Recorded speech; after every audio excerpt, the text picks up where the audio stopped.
So the under the gun limps. It's going to fold around to the hijack, which also limps, and then it folds around to me. I look down at king of spades, jack of spades. Okay.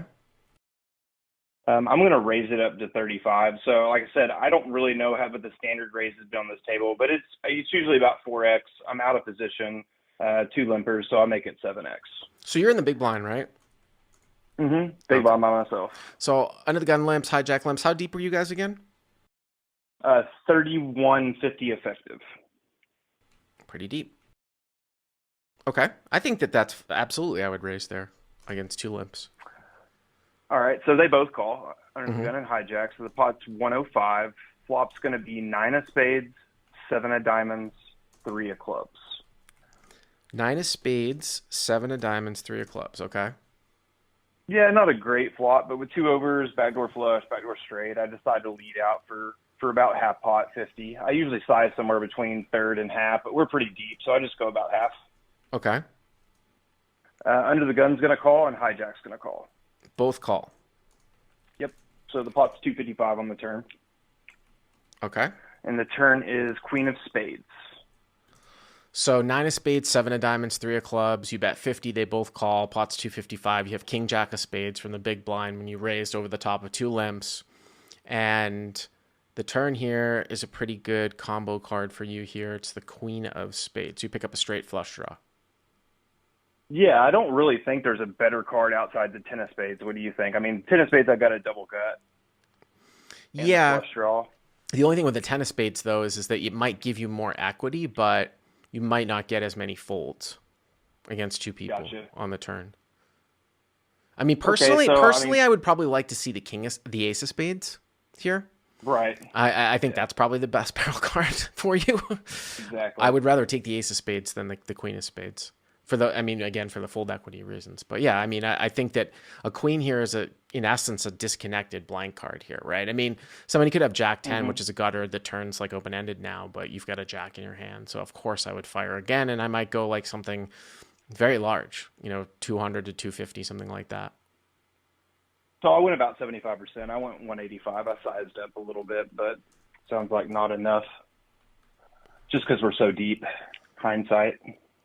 Okay, so you bet 185. So under the gun's going to fold, hijack's going to call. All right, so fold and hijack calls. Now, this is very, very important. I remember when you emailed me this hand, this is a good I love these sort of backdoor scenarios. And this really, really is important to think about who calls here on the turn and then the flop action, right? Because the under the gun called you on the flop, and then the hijack overcalled you on the flop. So of course the hijack has to have something, right? And now the turn you bet 185 and the hijack calls. So the hijack has overcalled the flop, and he's now called the turn. So it looks like the pot is like maybe 625, something like that. Exactly. So the river is going to be a 2 of spades. So I'm obviously going to lead out for value here. I use a CLP tactic. I just grab a 500 pink chip. I think about 30 seconds or so, and just throw a $500 pink chip out.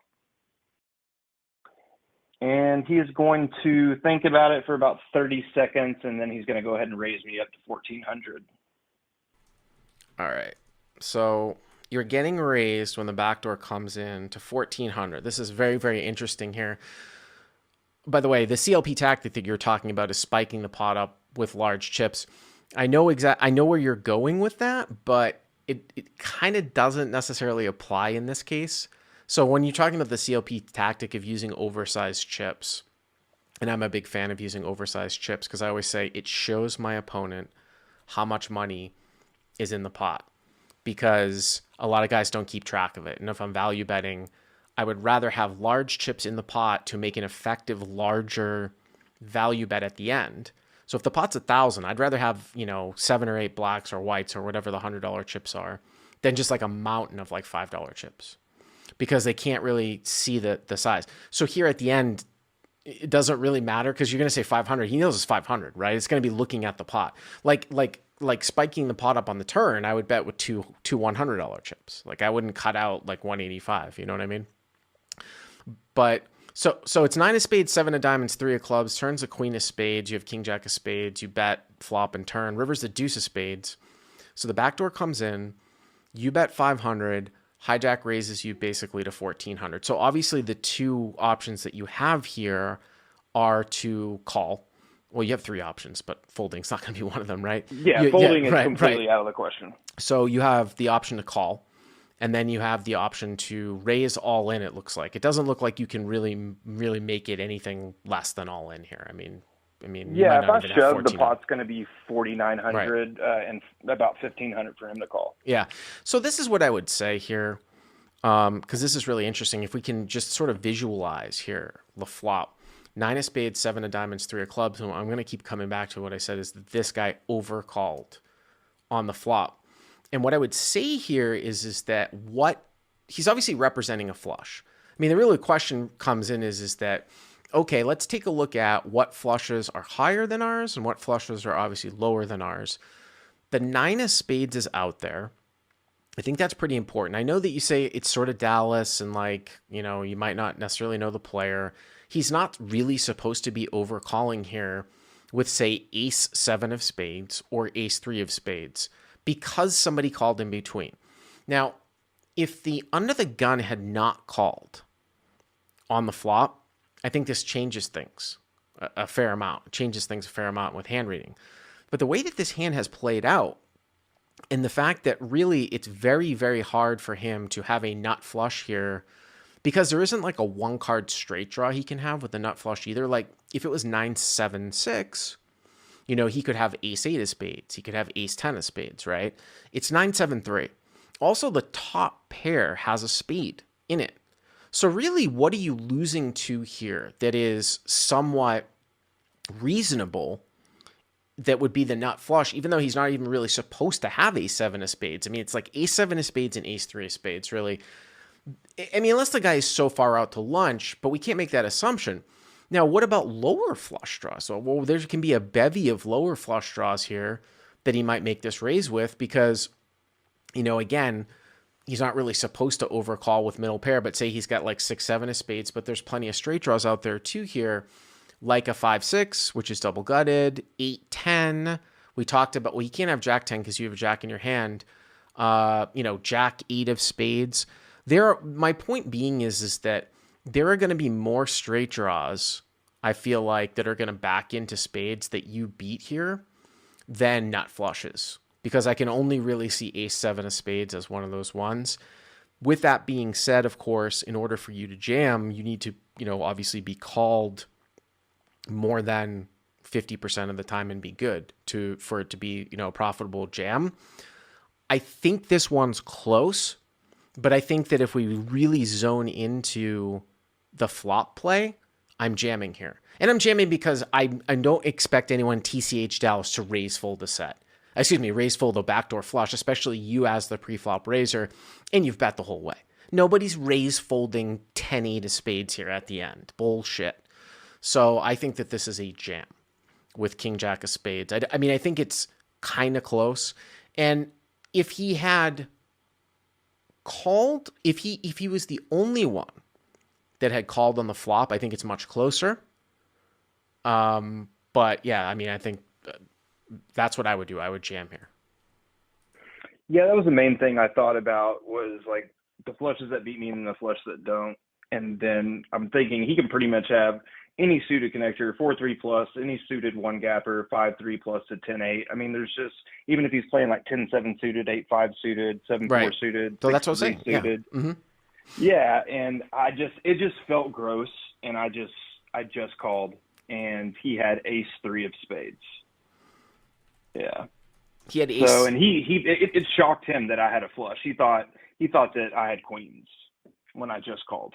So that was my main question. I know that I made the right decision in this instance, but given all that information, I think I should just pile it in here. I do. I think so too. I think you should be jamming there for the reasons that I stated. Obviously, we can't be necessarily results oriented. And again, he's not really supposed to be overcalling in that spot, but it's sort of a recreational live game. But it's absolutely like not this guy in the live chat, Galatian, saying that jam he loses. No, that's jam you win. Sometimes you're gonna win more than you're gonna lose. No one's gonna raise fold to flush. That's total bullshit. It's not gonna happen. So if you can find more combos of flushes that you beat, and I think you broke it down pretty well there. Also, ace three is it's kind of funny, like the overcall. You don't want to really be overcalling. I don't want to really be overcalling that much with like a pair and an ace kicker if somebody else could be in there and have more aces up than me. I mean, I guess you could make a case that like you could run into ace king and then the guy's got aces up, but if you're going to piece off on a flop with just a pair, like you'd want it to be like queen 7-4 and you had like 4-5 with a backdoor. Something like that, right? And of course, you don't really want to do it multi-way, where at least like your kicker is going to be clean and, it's not going to connect with anything else sort of on the board. But I mean, it's live poker, right? Recreational poker. So. Yeah, during the main three hands that, just scared me was ace three, ace seven, ace six. I mean, because he does have some backdoor straight draws, but I was like, it was those two hands, and then there was just so many other flushes, and that's mainly why I look back. You think he was the right decision. You think he overcalls You think he overcalls the flop with ace six of spades? No, that's what I was saying. It's stretching it. Yeah. Anyways, appreciate the call. Thank you very much. Yeah, absolutely. If you like what you've seen here, please hit the subscribe button. And if you enjoyed this call-in hand, hit the like button down below. To check out crushlivepoker.com, click on the link in the description. Use the code YTA300 to get the first 30 days for free.